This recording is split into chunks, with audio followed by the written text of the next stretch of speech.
Cette Coupe d'Afrique des Nations 2025 est-elle la CAN du siècle? Notamment parce que le Maroc, qui organise cette CAN à partir du 21 décembre, a mis en place des infrastructures exceptionnelles, jamais vues à l'échelle d'une CAN, en termes de transport, mais aussi en termes de stade, surtout avec par exemple ce stade flambant neuf à Rabat, 69 000 places, qui accueillera notamment la finale. Il y en a aussi beaucoup d'autres, des enceintes magnifiques, notamment le grand stade de Tanger qui a été rénové pour l'occasion. Et encore, on n'a pas le grand stade Hassan II qui est en construction pour la Coupe du Monde 2030 et qui sera le plus grand stade de foot du monde. La compétition sera également pour la première fois filmée intégralement en 4K. Alors, c'est ma 14e CAN. Franchement, en termes de conditions, c'est ce qu'on n'a jamais vu aujourd'hui dans le football africain. Des hôtels, ils ont déjà prévu les hôtels 5 étoiles, il y en a certains qui vont vouloir rester après la CAN, je peux vous le dire. Et les à côté, on sait que le peuple marocain est un peu très accueillant, donc on est à peu près certain, il y a des fan zones qui sont prévues, que tout devrait très bien se passer. Maintenant, il n'y a plus que les matchs. Et c'est quand même au match qu'on jugera après la qualité de la CAN. Et de ce côté-là, il va falloir des résultats, notamment du Maroc. Le Maroc qui court après une victoire en Coupe d'Afrique des Nations depuis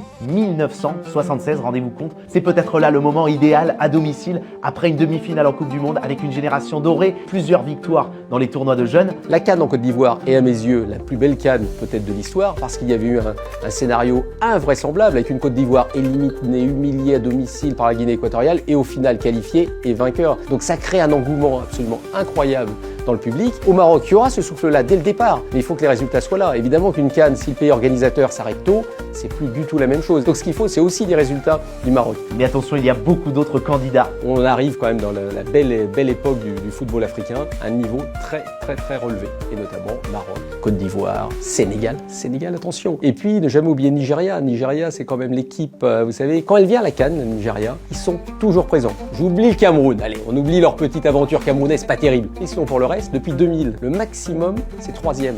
Ils sont toujours en demi-finale.